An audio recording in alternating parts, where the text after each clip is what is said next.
What is going on? Putting Mom in a storage shed? Oh, that? Well, I got tired of taking care of her. I can't help it, okay? What? Are you kidding me? It was when I visited my mother-in-law at her house to take her to the hot springs that we found her in a pitiful state, trembling in the storage shed. Speechless at my sister-in-law's inhumane actions and the appalling conditions she forced on my mother-in-law, little did I know that divine retribution was about to befall my sister-in-law. I am a 46-year-old housewife. My husband is also 46, and we have a son. Our son has started living on his own as he's decided to go to college in a different state. I thought he'd go to a local university and we'd live together for a few more years even after he started working. But children leave their nest earlier than their parents expect. Earlier than anticipated, my husband and I suddenly found ourselves freed from parenting and had some spare time between just the two of us. How about we go on a spa vacation this long weekend? My husband's been coming home early lately, possibly due to recent changes in the work culture. It also seems like he's been going out for drinks a lot less. Oh, that sounds great. Our first trip alone since our honeymoon, right? Not just vacations, but I can't even remember going out to eat, just the two of us, since the last time in the early days of our marriage. We haven't dined out in that long. Yeah, but how about inviting your mom this time? My husband was surprised at my unexpected suggestion. We're both still in our 40s. We're still physically able to take care of my mother-in-law in case anything happens during the trip. Plus, we had declined her invitations several times since our son started grade school, citing parenting as an excuse. My husband's also been declining because of work, so without occasions like this, we might start drifting apart from her. When I explained my reasons, my husband agreed. My mother-in-law is currently living with my sister-in-law and her husband. We decided to try contacting my sister-in-law. I thought it might be better between women, so I called my sister-in-law. Perfect timing. I was wondering what to do with Mom since we were about to go on a trip. Lucky I found someone who can take care of her. We were on a speakerphone because my husband wanted to talk to his mother. Upon hearing my sister-in-law's self-centered comment, he was furious. Hey, what the hell do you mean by that? Oh, look what time it is. We're going to miss our flight. Ignoring my husband's suggestion, my sister-in-law emphasized her busyness and abruptly ended the call. What the hell is my sister doing? Is Mom okay with her acting like that? The excitement of seeing her after such a long time was overshadowed by growing anxiety. We need to go there right now. The in-laws' house is in the same city, but the area we live in is a newly developed residential area that has grown over the past 20 years. The area where the in-laws' house is located still has houses that have been standing since the 1920s. The in-laws' house was one of them, but it doesn't feel that old because it was rebuilt when my sister-in-law and her husband decided to live with my mother-in-law. After about a 20-minute drive, the roof of the in-laws' house came into view. We were able to enter the property, but the front door was locked and we couldn't get in. John knocked on the door and called out to his mom, but there was no response. I called Lisa to ask if they kept a spare key, but our calls didn't get through. Our anxiety increased as we desperately searched for a hidden key around the mailbox under the plant pots and such. It was then I spotted a figure in the corner of my eye. John was searching around the area when I saw the figure. Could it be in here? Murmuring, he looked into the shed and screamed. I rushed over and saw a person wrapped in cardboard and shivering in the shed. Mom? She was barely clothed, barefoot, with a pale face and unkempt hair. Her skin looked dry and an indescribable odor was emanating from her. How she looked didn't matter. I was concerned about her health. How long had she been abandoned like this in here? We need to warm her up. Hurry. I know. Damn it. Should we break the window to get in? Hold on. What about the backyard window? It might be open. The backyard was hidden from the street. I thought there might be a chance they had forgotten to lock it. As John moved swiftly, it turned out, just as I predicted, the window was not locked. John entered the house, unlocked the front door, and carried his mother inside. From then on, we moved around, working in sync like a well-practiced team of many years. I heated the room while John wrapped her in blankets. I changed her clothes while John prepared the bath. While I bathed her, he prepared the bed for her, and we got her all tucked into the bed.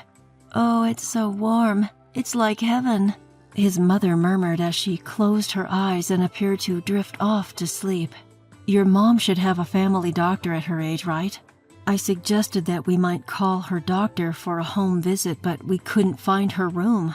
I had the odd feeling when I was trying to find her a change of clothes, we were dealing with a life-threatening situation. So I borrowed clothes from Lisa.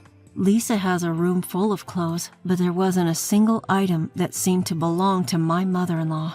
We looked for her insurance card or prescription data, but couldn't find them anywhere. So we searched online for a doctor who could make home visits.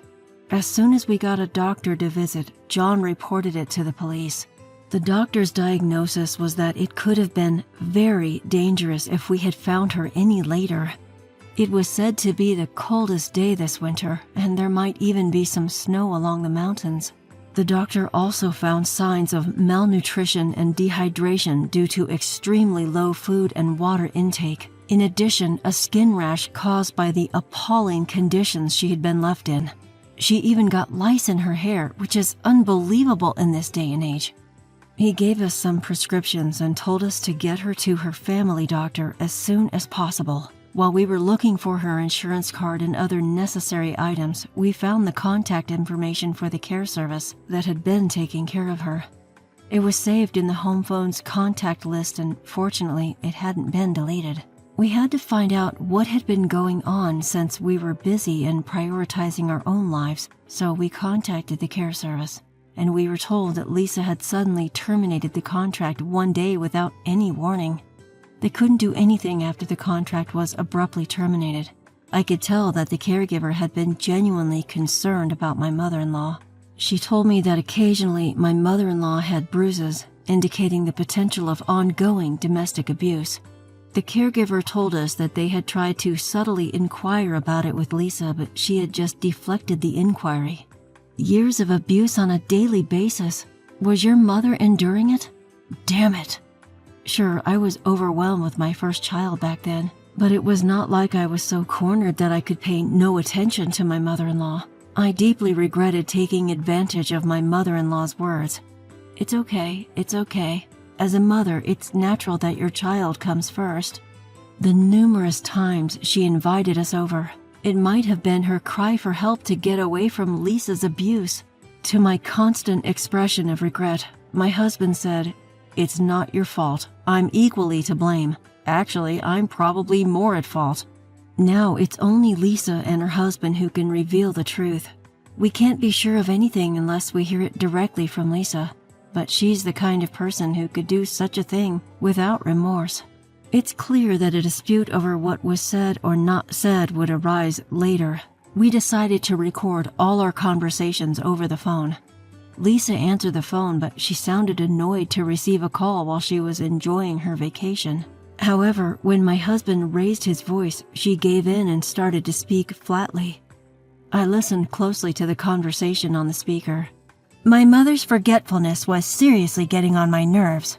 I got so irritated and just lightly pushed the old hag, but the place she happened to be standing was the top of a staircase. She rolled down like a chunk of meat. I couldn't believe what I was hearing. Lisa was referring to her own mother as a chunk of meat, and she was speaking in a tone as if she found it amusing. Then she couldn't stand up on her own. I knew it was bad, but I was just too tired of dealing with everything, so I figured I would just put her in the shed, you know. Lisa continued on. You know how you just put away things you don't need or can't use in the shed? It's just like that, she said, laughing clearly. She was treating her own mother like an object. She casually dismissed her own mother who gave birth to her and raised her as useless. The thought was so selfish it made me sick. The caregiver doesn't know this, so it's all good. Just make sure you don't do anything unnecessary, okay? I understood then that Lisa realized how bad the situation was after she pushed her mother down, and so she unilaterally terminated the caregiving services. She said things like, as long as she has water, she'll be fine for a week. Or, if she starts wandering around, we can just tie her up. It was so horrifying and unbearable to hear. Oh, and you guys should cooperate too. If things keep going like this, she's going to die from weakness. If she does die peacefully, I'm thinking of sharing some of the inheritance with you guys. Doesn't sound like a bad deal, does it?" Lisa sounded she believed her plan was perfect and laughed absurdly. It was far beyond the realm of common sense. It was insane. I felt as if Lisa herself was a dangerous weapon, and I couldn't stop shaking with fear. My husband managed to let Lisa explain without objecting, merely nodding along. He vaguely responded to her request for cooperation, never clearly accepting or denying. He wanted to lower her guard and let her come home. This was because the police we called had already arrived there, and they were listening to our phone conversations as well. They had asked us to coax as much information out of her as possible, and to ensure not to let her escape by pretending to agree with her. John, my husband, probably wanted to outright deny and admonish what Lisa was doing. I never wanted to see his anguished face again, the one he wore, as he suppressed his emotions while listening to Lisa. I sincerely hoped we'd be out of this sadness soon. Lisa and her husband, completely unsuspecting of our collaboration with the police, enjoyed their trip to the fullest. They returned home exactly 1 week after we found out about their abuse against my mother-in-law. When I heard Lisa talk about her mother, I casually asked about their return schedule. The police were waiting to apprehend Lisa and her husband as they returned home, elated from their trip. An arrest warrant had already been issued, and they were arrested upon being shown the document. "What's going on? You're my real brother. Selling out your sister to the cops? What a lowlife you are. And you, cops, watch where you're touching me. I'll sue you, mark my words." Lisa, a middle-aged woman, spat out words like a washed-up thug. John looked at his own sister as if she were vermin. "The real lowlife here is you." "Hey, officer, that guy, my brother, he's a sly fox. Always been a liar." With a honeyed voice, Lisa tried to smear my husband's name, then audaciously started spouting nonsense. "Mom's been suffering from dementia for years. No matter how many times I explain, she insists the storage shed is her home. So isn't it better to let her do as she pleases? Even doctors say that yelling at dementia patients only makes things worse." But we already had Lisa's confession on tape. When John played back the recorded phone conversation, Lisa and her husband turned pale and sank to the ground. "From now on, you'll be behind bars. We managed to take care of necessary procedures while you were on your trip. Don't act so high and mighty, dumping the responsibility of that useless old woman on us. You have no right. You said you'd remain childless, taking up the responsibility of caring for our aging parents instead. It was you, Lisa, who asked us to give up our claim to the inheritance. This was probably a pact they had agreed on before John and I got married. You were the one who broke the pact first. If it was too much for you, you could have told me. That would have been fine with me." He spoke with a choked voice, saying he had always been ready to take care of his parents. Lisa's intention was to take care of her mother so that she could take all of the inheritance in return. However, her mother unexpectedly remained robust and lived longer than anticipated. Unable to bear this, Lisa hatched a plan to make her demise look like a natural death due to frailty. Regarding the ownership of the family home, it had remained under their mother's name since their father's passing. It was fortunate that the property was not under Lisa's name. Therefore, we decided to tear down the dilapidated family home and turn it into a vacant plot. We've decided to sell the plot later. The demolition schedule has already been set, so remove your personal belongings as soon as possible, my husband John calmly stated. "You must be joking. I'm arrested, you idiot. How am I supposed to do that?" "We've leased a storage unit for 3 years to store your belongings. Of course, it will be paid from your savings." "What? Who do you think you are, making decisions on your own? You used to be a crybaby, always calling for your big sister. Now you've grown quite a spine, huh?" Lisa raged about him making decisions with her money, but John remained unfazed. He also mentioned that if the lease could not be extended within 3 years, they were free to dispose of the contents. Lisa could only gape in response, unable to argue back. It was a clear victory for us. The police finally said, That will be enough," and shoved Lisa and her husband into a police car to take them away. They resisted to the very end and had to be carried away like luggage. In the following days, the demolition of our parents' house proceeded smoothly. Turns out, my mother-in-law was not actually suffering from dementia at all. Some forgetfulness is due to aging, something everyone will eventually experience. It's not the kind of forgetfulness that causes inconvenience to others. I too sometimes forget what I was about to do, only to remember after a while. My mother-in-law was like that too. Thanks to her, there was absolutely no legal power for Lisa to fight against her decision to dispose of the house, as my mother-in-law was the rightful owner. Lisa and her husband didn't take their belongings out from the house, so we demolished the house with their stuff still inside. Now they are in jail. They didn't seem to know they could have kept their things if they paid for some arrangements. They could have had a court-appointed attorney and have that lawyer hire a company to move their belongings. Lisa and her husband's deeds were broadcasted on TV in a segment like True Stories That Seem Unbelievable. It was referred to as a modern-day granny dumping incident. Subsequently, Lisa and her husband were charged with elder abuse by persons responsible for protection. They were also proven guilty of neglect, so they would likely spend quite some time behind bars. We managed to sell the now empty plot for a high price. We also decided to sell our current house, as it stood in a location that was frequently ranked high on most desirable places to live lists. Even as a second-hand property, it fetched a decent price.